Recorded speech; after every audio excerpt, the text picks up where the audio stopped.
चलो बेटा, अब इस वीडियो का बिल्कुल आखिरी टॉपिक जो है एफ ब्लॉक एलिमेंट्स। देखो बच्चों, एफ ब्लॉक एलिमेंट से जो इम्पोर्टेंट क्वेश्चंस बनते हैं, बट हम इस वीडियो में जो भी डिस्कशन करेंगे उन क्वेश्चन को ध्यान में रख के करेंगे, ठीक है। एग्जाम पॉइंट ऑफ व्यू से वो क्वेश्चन कहीं ना कहीं हमें मिलेंगे, तो उसी सब चीज़ों को ध्यान रखते हुए हमें लास्ट में जो सम अप करना है वो एफ ब्लॉक एलिमेंट्स करने हैं।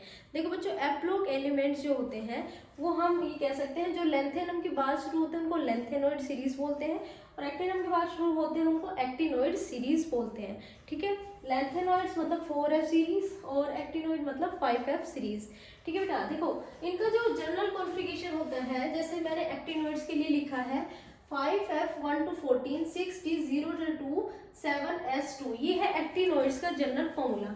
इसी तरह से एक्टिनॉइड्स की बजाय अगर आपको लेंथेनॉइड्स का पूछ लेते हैं तो आप लिखोगे 4F 1 से लेकर 14 इलेक्ट्रॉन, 6D की जगह 5D 0 से 2 इलेक्ट्रॉन, 7S की जगह 6S 2 इलेक्ट्रॉन। इसका मतलब ये है कि S में फिक्स रहेगा, दोनों ही केस में हमेशा S में इलेक्ट्रॉन पूरे भरे रहेंगे। D में जो होंगे ये फिक्सेशन हाईएस्ट 2 तक जा सकता है, ज्यादातर सब केस में सिर्फ एक ही होगा, ठीक है। बाकी के जो बच जाते हैं उनमें सिर्फ 0 इलेक्ट्रॉन D में रहेंगे, ठीक है। 1 से लेकर 14 दैट मीन्स 1 से 14 तक इलेक्ट्रॉन हम धीरे धीरे इलेक्ट्रॉन बढ़ेंगे तो उनको सिर्फ और सिर्फ F सब सेल में फिलअप करेंगे। चलो बेटा, लेंथेनॉइड सीरीज में जो सबसे पहले बेसिक जो जनरल प्रॉपर्टीज है, हाईली डेंस होते हैं, हाई मेल्टिंग पॉइंट होता है, प्रोमीथियम एक अकेला होता है जो रेडियो एक्टिव होता है, ठीक है। फॉर्म एलॉय, इजीली एलॉय बना लेते हैं मेटल्स के साथ, नेचर में थोड़ा सॉफ्ट होते हैं और डक्टाइल होते हैं। चलो बेटा, अब जो इलेक्ट्रॉनिक कॉन्फ़िगरेशन है, इलेक्ट्रॉनिक कॉन्फ़िगरेशन की मैं अलग से भी वीडियो बनाऊंगी, उसमें मैं ट्रिक बताऊंगी कि कैसे एक्टिनॉइड या लेंथेनॉइड्स में से किसी का भी आप इलेक्ट्रॉनिक कॉन्फ़िगरेशन निकालें। बट इस वीडियो में ध्यान रखना बेटा, जो मैंने कॉन्फ़िगरेशन आप लोगों के साथ शेयर करे हैं वहाँ से क्वेश्चन 90% बनेगा, तो हम क्यों ना सिर्फ एक्सेप्शंस को ही ध्यान में रखें, उसी का कॉन्फ़िगरेशन ध्यान रखें। चलो, इलेक्ट्रॉनिक कॉन्फ़िगरेशन जो है उसमें एक्सेप्शंस के बारे में जहाँ डिस्कशन किया है वहाँ तुम ये नोटिस करोगे कि डी में इलेक्ट्रॉन होगा, तो हमारा पूरा कोशिश यही है कि सिर्फ डी के कॉन्फ़िगरेशन को हम देखें। तो सीरियम जो एक एलिमेंट है उसका कॉन्फ़िगरेशन याद कर लो, 4F1 5D1 6S2। सीरियम को ध्यान रखो, सीरियम से ये क्वेश्चन बनेगा कि सीरियम जो है वो +4 स्टेट में ज़्यादा स्टेबल होता है, ऑक्सीडेशन स्टेट +4 ज़्यादा स्टेबल होती है देन +3। क्यों ऐसा इसलिए होता है क्योंकि S में 2 इलेक्ट्रॉन, D में 1 इलेक्ट्रॉन, F में 1 इलेक्ट्रॉन, तो ये कॉन्फ़िगरेशन बना लेता है D0 जो ज़्यादा स्टेबल होता है।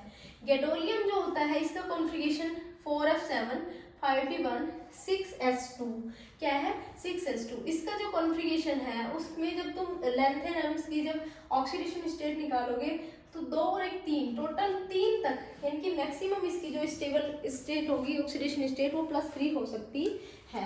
लास्ट वन बचेगा ल्यूटेशियम जो बिल्कुल लास्ट में आएगा, उसमें भी डी में इलेक्ट्रॉन जाएगा, ठीक है। तो इन तीनों का इलेक्ट्रॉनिक कॉन्फ़िगरेशन अच्छे से देख लेना। नेक्स्ट है बेटा इनकी ऑक्सीडेशन स्टेट, जनरली ये +3 ऑक्सीडेशन स्टेट शो करते हैं, जिसमें मैंने तुम्हें कहा लुटेशियम 2 और 1 3 अगर चला गया तो इसके पास में 4F14, यानी कि F में अगर 0, F में अगर 7 और F में अगर 14 इलेक्ट्रॉन है तो ज़्यादा एक्स्ट्रा स्टेबल होगा। ऐसे लेंथेनम है, अगर इसमें तीनों इलेक्ट्रॉन निकाल दोगे तो 0 कॉन्फ़िगरेशन बचेगा। गैडोलियम का कितना +3 ज़्यादा स्टेबल होगा, इसलिए मैंने इसको पहले ही डिस्कस कर दिया है। अब बात आती है टर्बियम की। टर्बियम जो है ऑल्सो +4 में स्टेबल है, बट एक क्वेश्चन है वो है एनसीईआरटी से कि वो एलिमेंट सजेस्ट करो जिसकी ऑक्सीडेशन स्टेट +3 ज़्यादा स्टेबल होती है। तो बच्चे ध्यान रखना सीरियम जो है ज़्यादा अच्छा +4 में स्टेबल होता है। अब बचता है +2 का एक क्वेश्चन कि यूरोपियम +2 स्ट्रोंगर रिड्यूसिंग एजेंट है। वो क्यों होता है stronger reducing agent? Reducing agent मतलब जो खुद का ऑक्सीडेशन करता है और दूसरे का क्या करता है रिडक्शन करता है। ऑक्सीडेशन मतलब इलेक्ट्रॉन को लूज करना, +2 से +3 कन्वर्ट करना। तो हम उसकी जब स्टेबिलिटी चेक करेंगे तो यूरोपियम +2 ज़्यादा स्टेबल होता है, ठीक है। कॉन्फ़िगरेशन आप देख सकते हो। चलो आगे बढ़ते हैं। कलर देखो, FF ट्रांजिशन की वजह से जितने भी लेंथेनॉइड्स होते हैं वो कलर्ड कंपाउंड्स होते हैं, ठीक है। Magnetic property mostly are paramagnetic because of they have unpaired electrons in f sub cell. But कुछ ऐसे होते हैं जो डायमैग्नेटिक होते हैं, वो रीजन ये होगा कि उनके पास में अनपेयर्ड इलेक्ट्रॉन जीरो होगा, तभी डायमैग्नेटिक होंगे। अब अगला क्वेश्चन जो तुम्हारा बन सकता है कि व्हाट इज लेंथेनॉइड कॉन्ट्रैक्शन। बच्चे शील्डिंग इफेक्ट सबसे ज़्यादा एस, फिर उसके बाद पी, फिर डी और फिर एफ सबशेल शो करते हैं। तो just because of 4f have lower shielding effect या so they show lower shielding power, poor shielding power, जो लेंथेनॉइड्स के एलिमेंट्स होते हैं वो क्या करते हैं, डिक्रीज कर जाते हैं साइज में, और Z effective nuclear charge force बढ़ जाता है। तो हम कह सकते हैं decrease in ionic radius from lanthanum to lutetium, the gradual and steady decrease in across the period is called lanthanoid contraction, ठीक है। उसका कॉज क्या है, क्योंकि ये है शील्डिंग इफेक्ट का correct increasing order, decreasing order, 4f have poor shielding effect. This is known as lanthanide contraction. Lanthanum से लुटेशियम तक साइज में ग्रेजुअल डिक्रीज ही लैंथेनाइड कॉन्ट्रैक्शन है, जो कि पुअर शील्डिंग इफेक्ट 4f की वजह से होता है। ये सारे क्वेश्चन तुम्हारे बनते हैं लेंथेनॉइड से। इससे बाहर चांस है कि लेंथेनॉइड से और कोई क्वेश्चन ना बने। चलो एक्टिनॉइड की तरफ मूव करेंगे। तो ये तो है इसका जनरल कॉन्फ़िगरेशन जो अच्छे से याद होना चाहिए तुम्हें। उसके बाद में एक्सेप्शन याद रखना, इसका एक ही एक्सेप्शन है जिससे क्वेश्चन आ सकते हैं, दिस वन इज थ्योरियम। कैसे क्वेश्चन पूछ सकते हैं कि एफ ब्लॉक का वो एलिमेंट जो एफ ब्लॉक का होने के बाद भी एफ ब्लॉक में इलेक्ट्रॉन्स फिलअप नहीं करता, तो वो है थ्योरियम, ठीक है। थ्योरियम में क्या होता है, बेसिकली दो इलेक्ट्रॉन एस में इधर, दो इलेक्ट्रॉन इधर चले जाते हैं और बाकी के जो दो इलेक्ट्रॉन्स बचते हैं वो एफ में ना जा करके 5f में ना जा करके दोनों के दोनों डी में आ जाते हैं, इसलिए इसका लिखा है 0 से 2 और यहाँ पर होता था 0 से डी में 0 से लेकर 1, अंडरस्टैंड बेटा, इसलिए इसका लिखा है 0 से 2, ठीक है। अगला बेटा समेरियम, ये जो है एक एक्स्ट्रा स्टेबल एलिमेंट है। एक्स्ट्रा स्टेबल इसलिए है क्योंकि अगर यहाँ से इसकी ऑक्सीडेशन स्टेट चेक करी जाए तो +3 जो है स्टेबल होगी, यहाँ से 2 और यहाँ से 1 इलेक्ट्रॉन चले जाएंगे तो बचते हैं इसके पास टोटल 7 जो है 4f7 या 5f7 ऑलरेडी हमें पता है कि हाफ फील्ड कॉन्फ़िगरेशन जो स्टेबल होता है। चलो इनकी जो है मोस्ट कॉमन ऑक्सीडेशन स्टेट +3 होती है, बट क्योंकि इनके बीच में 5f 6d और 7s के बीच में ऑर्बिटल्स के बीच में एनर्जी गैप कम होता है, इंट्रैक्शन ज़्यादा होता है, तो एक जगह से दूसरी जगह तक इलेक्ट्रॉन जंप करते हैं, इसलिए ये हायर ऑक्सीडेशन स्टेट तक इजीली स्टेबल होते हैं इनके कंपाउंड्स। जितने भी एक्टिनॉइड्स होते हैं they are more reactive than lanthanoids, और इसमें सिर्फ प्रोमीथियम जो है रेडियो एक्टिव एलिमेंट्स है, इसमें ऑल जितने भी एक्टिनॉइड्स हैं ऑल आर रेडियो एक्टिव, ठीक है, एंड आर्टिफिशियल, ठीक है। आगे बढ़ते हैं। Lanthanoid contraction same as like actinoid contraction same as like lanthanoid contraction, gradual decrease in size, but due to 5f orbitals इनमें पुअर शील्डिंग इफेक्ट होती है, तब हम लेंथेनॉइड कॉन्ट्रैक्शन लगाते हैं। देखो बच्चे लेंथेनॉइड कॉन्ट्रैक्शन जो होता है वो वीक होता है एक्टिनॉइड कॉन्ट्रैक्शन से।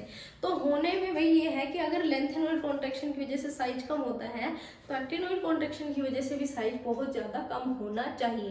ये बात आप लोग मेरे साथ मतलब बिल्कुल मानते होंगे, बट एक्चुअल में क्या होता है, साइज बिल्कुल कम होता है एक्टिनॉइड का, लेकिन आयोनाइजेशन एनर्जी जो है, आयोनाइजेशन एनर्जी वो हाई होनी चाहिए, क्योंकि साइज कम है तो आयोनाइजेशन एनर्जी ज़्यादा होनी चाहिए।